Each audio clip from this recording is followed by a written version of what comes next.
बात जम्मू कश्मीर की करते हैं, क्योंकि जम्मू कश्मीर से लेकर दिल्ली तक इन दिनों काफ़ी ज़्यादा सियासत हो रही है और एहतजाज हो रहे हैं, धरने प्रदर्शन हो रहे हैं।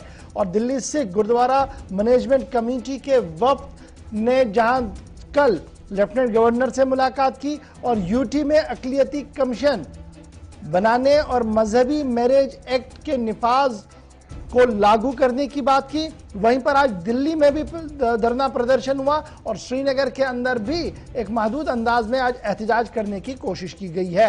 सिविल सोसाइटी और मजहबी पेशवा भी आज खुलकर सामने आए हैं, जिन्होंने इस पूरे इंटर रिलीजियस मैरिज की मुखालफत की है और कहा कि यह दरअसल एक साजिश है और इस साजिश को बेनकाब करना वक्त की जरूरत है, क्योंकि मुश्किल तरीन हालात में मुसलमान और सिख आप एक साथ रहे हैं, लेकिन जिस तरीके के हालात बनाने की कोशिश की जा रही है, इससे दोनों फिरकों के बीच सूरत हाल कशीदा हो सकती है और उन ताकतों को हमने बाहर करना होगा सोसाइटी से। ये बड़ी बात है और ये काफ़ी अहम बात भी सामने आ रही है। लेकिन इस पर हम बात करेंगे जी, मेरे साथ दो मेहमान ज्वाइन करेंगे।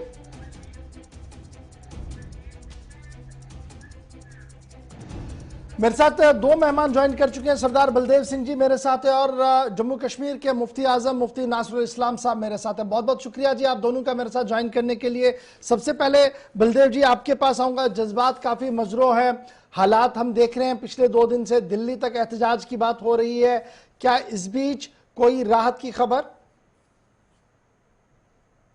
मैं आपका थैंक यू करता हूँ। और जिस तरह हम एक कश्मीरियत की मिसाल पूरी दुनिया में देते हैं, तो आज हमारे पास जो जिस तरह का हमारे ग्रैंड मुफ्ती निसारुल इस्लाम है और हमारे सोसाइटी के लोग हमारे पास आए, हमारे पास मौलवी उमर फारूक साहब के लोग आए, उनसे फोन पे बात हुई, क्योंकि ये हमारी कश्मीर की बेटी का मसला है। ये नहीं है कि ये सरदार की बेटी है, और ये हमारी बेटियां जो हमारा वातावरण है, जितना प्यार है, हमारा समाजी ये है, भाईचारा है, हमारी सिर्फ ये है कि जो हम इधर एक छोटा माइक्रोस्कोपिक माइनॉरिटी में है, तो इनका ये अगर बच्चे गलती भी करते हैं तो ये फर्ज बनता है कि वो बेटियां हमें वापस लौटा दें, ताकि वो अगर हमारे मजहब में हमारे लड़का गलती एक लड़का और हम उनके माँ बाप को जाके थी, जब वो हमारे गुरुद्वारे में आए और जो हमारे प्रेसिडेंट है मेरे साथ बैठे हैं, उसने लड़के को खींच के 2 चांटे लगाई। अगर हमारी कम्युनिटी में ये कोई हाल करते हैं, हम उसको जूतों का हार पहनाएंगे। तो हमारी अपनी कम्युनिटी से, मेरी अपनी कम्युनिटी, हम खुद कश्मीरी हैं और कश्मीरी के ऊपर कोई दुनिया में चीज नहीं है, और हम इसको जिस तरह की चीजें हम आपस में इस मसले को सुलझाएंगे और एक मिसाल कायम करेंगे ताकि दोबारा से कोई ऐसी गलती कोई ना करे। और ये हमारे जिस तरह मुफ्ती साहब हैं, ये हमारे मौलवी उमर फारूक साहब हैं और जितने हमारे यहाँ पे मजहबी लीडर हैं, हमारे भाई हैं, इनका फर्ज बनता है कि ये बेटियां हमें खुद आके वापस दें और जिन लोगों ने ये काम किया उनको कड़ी से कड़ी सजा मिलनी चाहिए। ये हमारी अब बस एक रिक्वेस्ट है कम्युनिटी। ठीक है बलदेव जी, आप हमारे साथ रहिएगा। मेरे साथ जम्मू कश्मीर के मुफ्ती आजम मुफ्ती नासरुल इस्लाम साहब भी ज्वाइन कर चुके हैं। मुफ्ती साहब बहुत शुक्रिया जी ज्वाइन करने के लिए। काफी दिनों से शोर चल रहा था आहिस्ता आहिस्ता, लेकिन हालात आज आपके सामने है। इस्लामिक प्रोस्पेक्टिव से और मौजूदा हालात में किस तरीके से आप इन वाक़ात को देख रहे हैं, क्योंकि आपका बयान थोड़ी देर पहले मेरी नजर से गुजर चुका है।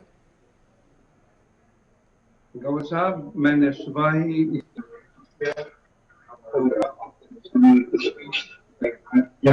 और बल्कि कश्मीर के तमाम मेंबरों का मैंने इजलास तलब किया है और हम इसको बड़ी बारीकी के साथ देख रहे हैं।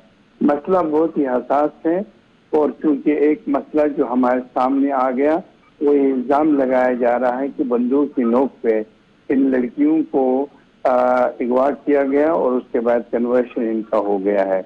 और जहाँ तक इस्लाम में कन्वर्शन का ताल्लुक है, ये किसी भी सूरत में जायज़ नहीं है कि किसी को दबाव के तहत, जोर जबरदस्ती के तहत दूसरे मज़ाहिब के लिए को कबूल करने के लिए मजबूर किया जाए, बल्कि ये कार्रवाई जो है वो बिल्कुल गैर शरई, गैर अखलाकी और हमारे अक़दार के मनाफी है। क्योंकि जम्मू कश्मीर में सिख बरादरी और हम एक साथ रह रहे हैं और हमारा एक भाईचारा है, एक मुस्तहकम रिश्ता है और ताल्लुक है, और हम ये नहीं चाहते हैं कि इनको हमारी तरफ से आदमी एहसास का कोई उनसुर उन तक पहुँचे, यानी आदमी एहसास हो, तहफ़्फ़ुज़ का एहसास हो।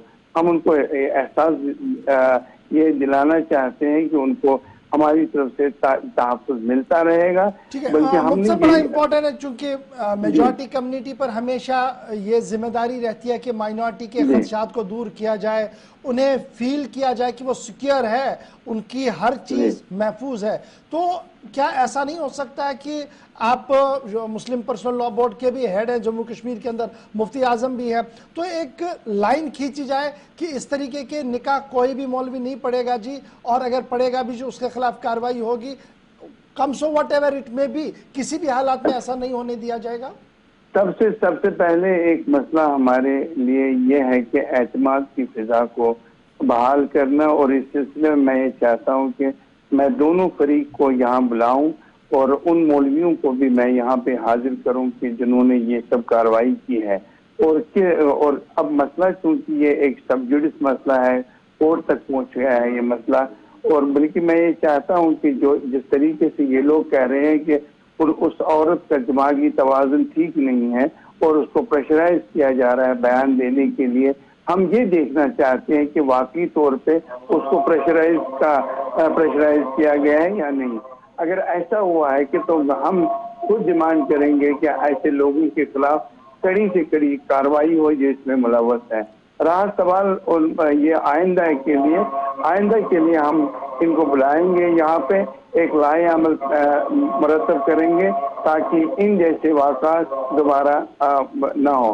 कानून बनाने से ये मसले हल नहीं होते हैं, ये बाहमी एतमाद साजी से ही ये मसले हल हो। ठीक है जी मुफ्ती साहब, मैं दोबारा आपके पास आऊंगा जी। बलदेव जी, बड़ा इंपॉर्टेंट है जो एक इशू इस वक्त है, कुल मिलाकर कितने लोग ऐसे हैं या कितनी बहनें ऐसी हैं जिन्हें आपके पास ये कहा जा रहा है कि ये जी फोर्सिबल कन्वर्सेशन हुआ है जी, इन्हें अगवा करके फिर मुसलमान बनाकर उनके साथ शादियां की गई है? कितने इंसिडेंट्स होंगे जो आपकी नोटिस में आए हैं या कमेटी की नोटिस में इस वक्त हैं? देखिए, ये जो परसों का मसला जिस तरह मुफ्ती साहब ने बोला, ये 18 साल 2 महीने की लड़की है, और जिस बंदे ने ये कोई हम लोग इसे तो नहीं बता सकते, 45 साल की उसकी एज है, ऑलरेडी उसने 2 शादियां कर रखी हैं, उसकी खुद की 12 साल की बेटी है, तो ये उसकी बेटी की एज की लड़की है। और ऐसी चीजें जो हैं, और अगर ये हम इस पे मैं मौलवी साहब से रिक्वेस्ट करूंगा, हम कश्मीरियत जो है ना पूरे वर्ल्ड में बड़ी फेमस है, हम कोई ऐसी चीज बनाएं, क्योंकि हम लोग बिल्कुल ही हमारे जो रखवाले हैं वो आप लोग हैं, वो यहाँ की जो मेजॉरिटी कम्युनिटी है वो है, तो ऐसा कुछ लॉ बनाएं ताकि ये चीज जो है ना, ये निकाहनामा कोई बना सके और ना ये कन्वर्जन कभी हो, क्योंकि ये भाईचारे के खिलाफ है। नहीं, ये तो सही है, वो तो मुफ्ती साहब भी कह रहे हैं कि नहीं होना चाहिए, उसके लिए एक सिस्टम बनाएगा। लेकिन मेरा जो सवाल था बलदेव जी, मेरा एक छोटा सा सवाल था कि सर्वे कितना है जी, कितने लोग हैं ऐसे मिसिंग जिनके बारे में ये लगाया जा रहा है कि शायद ये कन्वर्सेशन में चले गए हैं, शायद इनकी शादियां हुई हैं? कोई फिगर है, कोई डाटा? बिल्कुल, हमारी चलो पिछले अगर हम 30 साल की बात करें तो 150 लड़कियां हमारी जो हैं वो निकलियां, लेकिन एक महीने में हमारी 3 लड़कियां का जो ऐसे कभी नहीं हुआ है।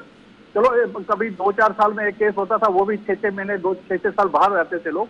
ये सामने ये चौथा केस 2 महीने के अंदर हमारे सामने आ गया, जिसके पीछे सारी कम्युनिटी जो है, सारे लोग एक फिक्रमंद हो गए, क्योंकि हमने रहना है, हमारे बच्चों ने यहीं रहना है, और हमारे के ऊपर एक बहुत बड़ा कलंक है, मैं आपको बताऊं। और अगर इस तरह कोई हमारी कम्युनिटी में कोई बंदा, कोई लड़का गलती करे, हम उसको शरेआम जूतों का हार गले में डालेंगे। मैं मुफ्ती साहब से ये रिक्वेस्ट करूंगा कि ये चीजें हमारे कश्मीरियत में नहीं होनी चाहिए और ना इनको अलो करना चाहिए, क्योंकि ये हम बिल्कुल ही इनके भरोसे हम रह रहे हैं यहाँ पे, और ये हमारे साथ, हमारी कम्युनिटी के साथ एक बहुत बड़ी ज्यादती है। ठीक है जी मुफ्ती साहब, आप रिस्पॉन्ड करना चाहिए करेंगे, ऐसा ना हो इसके लिए एक मुनज़्ज़म कोशिश की जाए, और जिस तरीके से करेंगे 6 महीने में 4 इंसिडेंट्स हो चुके हैं ऐसे, तो वाकईतन फिर प्रॉब्लम तो है जी। मैं गवर्नर साहब, मैं सिंह साहब को आपकी वसातत से ये यकीन ध्यान देना चाहता हूँ कि उन्हें परेशान होने की जरूरत नहीं है। मसला हम तक पहुँच गया है और हम इसको बड़ी इत्मीनान से इस मसले को हल करेंगे। आप लोगों को भी बुलाएंगे और आइंदा के लिए भी एक वाज़ेह लाहे अमल का इंतखाब होगा, और ताकि इस तरह के हालात और इस तरह के वाक़ात रोनुमा न हो। और मैं उन्हें यकीन दिलाना चाहता हूँ कि कश्मीर की सकाफत के वो हिस्सेदार हैं, और हम उनके साथ उसी तरीके से सलूक करना चाहते हैं जिस तरीके से हमें इस्लाम में अपने माइनॉरिटीज के साथ रहने का हुक्म दिया गया है। उन्हें तहफ़्फ़ुज़ मिलेगा और तहफ़्फ़ुज़ की जिम्मेदारी हर एक कश्मीर के मुसलमान पे फर्ज। ठीक है जी, मैं बलदेव जी आपके पास जरा जल्दी से आना चाहूँगा। ये जो कल से दो चीज़ें मांगी जा रही है कि यूटी में एक कमीशन बनाया जाए, माइनॉरिटीज कमीशन, और बैन मजहबी यानी inter marriage, inter caste marriage है, इंटर रिलीजियस मैरिज जो है, ये एक जो अभी 2 स्टेट्स के अंदर है, इसको भी एनफोर्स किया जाए। क्या ये दोनों चीज़ें आने के बाद आपको लगता है कि मामला ठीक होगा, ऐसी चीज़ें नहीं होंगी? बहुत जरूरी है, क्योंकि इस एक्ट में एक माँ और बाप के कंसेंट लेना बड़ा जरूरी अहम बन जाता है। और जब ये एक्ट यहाँ पे इम्प्लीमेंट होगा तो उससे जो जिस तरह ये अभी कोर्ट में जाके जबरदस्ती या जज जो भी ऑर्डर कर देता है, और जब तक माँ बाप कोर्ट में नहीं आएंगे तो ये चीजें नहीं होंगी। और अगर हम कोर्ट की, ये तो कोर्ट की बात है, जिस तरह हमारा एक सबसे बड़ा जो कोर्ट है, जो हमारा शरीयत का कोर्ट है, जिस तरह अभी हमारे ग्रैंड मुफ्ती निसार साहब ने बोला, इनका अपना कोर्ट है। अगर ये अपनी शरीयत निकालते हैं, कोई भी जो हमारा मौलवी है वो निकाहनामा ही नहीं बना सकता। तो हमें अपने कोर्ट पे, हमने मौलवी साहब पे ज्यादा भरोसा है और कानून से भी ज्यादा। और क्योंकि हमने एक भाईचारा जो हमारा है, इसकी मिसाल पूरी दुनिया में है, और हम नहीं चाहते कि इसका कोई दूसरा एडवांटेज, कोई बंदा इसका फायदा ले। और मैं मौलवी साहब से रिक्वेस्ट करूंगा कि वो आज ही इसको इम्प्लीमेंट करें और एक कड़ा अपना एक इनकी तरफ से नासिर साहब कुछ कहना, मुफ्ती नासिर साहब भी आएंगे। मुफ्ती साहब जरा कंटिन्यू कीजिए, आप कुछ कहना चाहते हैं? एश्योरेंस चाहते हैं आज सिख कम्युनिटी के लोग, एश्योरेंस मुफ्ती आजम से चाहते हैं कि मुस्तकबिल में सिंह साहब से ये कहना चाहता हूँ कि इस मसले को आप पॉलिटिसाइज मत कर लीजिए, इसको पॉलिटिक्स में शामिल मत कर लीजिए। ये मसला खालिसतन 2 कम्युनिटीज के दरमियान है और हम ही इसको हल करेंगे, आपसे मिल बैठ के हल करेंगे। मैं इसलिए मुफ्ती आज़म जम्मू कश्मीर, मेरी रिस्पॉन्सिबिलिटी है आपको तहफ़्फ़ुज़ देना, आपको आपके लिए आपकी बेटियों को तहफ़्फ़ुज़ देना, ये सब हमारी जिम्मेदारी है। लेकिन इसके लिए अगर आप फिर अदालतों का रुख करेंगे, लॉ एनफोर्समेंट एजेंसीज को बता देंगे कि इस तरह के कानून बनेंगे, तो कानून बनने के बावजूद ऐसे वाक़ात बाद में पेश आएंगे जिससे आपको अफसोस होगा और हमें भी अफसोस होगा। लिहाजा इसको पॉलिटिक्स का हिस्सा मत बनने दी। आप हमारे साथ रह रहे हैं, इस मसले को हम इफ़हाम और तफ़हीम से हल कर सकते हैं और हम हल करेंगे। ये मैं आपसे वादा करता हूँ। टेलीविजन पे आपसे मैं मुखातिब होकर ये कहना चाहता हूँ, आपको परेशान होने की जरूरत नहीं है। आपकी बेटियां हमारी अपनी बेटियां हैं और जिस तरीके से हमें अपनी बेटियों की फिक्र दामनगीर है, इसी तरीके से हम आपकी बेटियों की भी फिक्र रखते हैं। चलिए, बहुत शुक्रिया जी मुफ्ती आज़म साहब हमारे साथ ज्वाइन करने के लिए। सरदार साहब आपका भी, सिंह साहब ज्वाइन करने के लिए। बड़ा इंपॉर्टेंट इशू है, सेंसिटिव इशू है, और इशू में जब हम पिछले 24 घंटों या 48 घंटों की बात करते हैं तो 2-3 नाम सामने आ रहे हैं, 2-3 लड़कियों के नाम सामने आ रहे हैं, रहनावारी से लेकर महजूर नगर तक। लेकिन आज एक वीडियो हमारे साथ थोड़ी देर पहले एक बहन ने बात की है जो कन्वर्ट हुई है और उन्होंने भी शादी की है, उसका नाम भी पिछले 48 घंटों के दौरान बहुत ज्यादा मीडिया के अंदर उछाला गया है और उन्होंने क्या कुछ कहा है, जरा इस बात को भी सुन लीजिएगा, बड़ा इंपॉर्टेंट है ताकि सारी बातें हर तरफ से हो। एक तरफ से सिंह साहब ने बात रखी, अब तक मुफ्ती साहब ने बात रखी, एक तरफ से उस बहन की भी बात जरा सुन लीजिए जिसका नाम पिछले 48 घंटों के दौरान बहुत ज्यादा उछाला जा रहा है। सुन लीजिएगा क्या कुछ कह रही है। देख रहे हैं 2-3 दिन से एक वीडियो वायरल हो रहा है जिसमें सिख कम्युनिटी कह रही है कि हमारी 2 बच्चियां दनमीत और मनमीत मिसिंग हैं, जिसमें मनमीत को तो ये वो बोल रहे हैं कि उन्होंने मनमीत को रिकवर कर लिया है और दनमीत जो है, दनमीत स्टिल मिसिंग है, अभी भी दनमीत को हमें दिया जाए। और उनकी जो स्टेटमेंट हुई है वो गन पॉइंट पे हुई है, बल्कि ऐसा कुछ भी नहीं है। दनमीत मैं हूं, मेरा मसला आज का नहीं है। मैं 2012 में कन्वर्टेड हुई हूं, 2014 में मेरे निकाह हुए हैं मेरे बैचमेट मुजफ्फर के साथ, जो मेरी और उसकी रजामंदी से हुए हैं।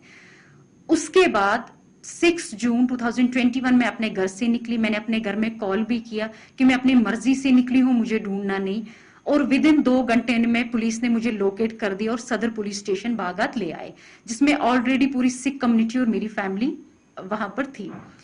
उसके बाद SHO ने मेरा स्टेटमेंट लिया, जो मेरा स्टेटमेंट सिर्फ ऑरल ले रहा था। मैंने उसको ये बोला, आप मेरा स्टेटमेंट रिटन कीजिए, आप जो मैं बोल रही हूँ आप रिटर्न कीजिए। मैं उनको ये बता रही थी 2012 में मैं कन्वर्टेड हुई हूँ, 2014 में मेरे निकाह हुए हैं, मेरे डॉक्यूमेंट्स हाई कोर्ट के हैं, आप एक बार डॉक्यूमेंट्स चेक कीजिए मेरे। और इतना सब कुछ सुन के भी लड़के को लॉकअप में डाला गया था, उसके ऊपर एक्ट्स और चार्जेस लगा दिए गए थे। मैं उनको बार बार बोल रही थी कि मेरा 2012 में कन्वर्टेड हूं मैं 29 ईयर ओल्ड गर्ल हूं, मैं एक छोटी बच्ची आपने पकड़ के नहीं लाई कि आप मुझे मेरी फैमिली की ओर हैंड ओवर कर रहे हो। उन्होंने मेरी फैमिली को बिना कोई मेरी स्टेटमेंट रिटर्न किए हुए मेरी फैमिली को मुझे दे दिया।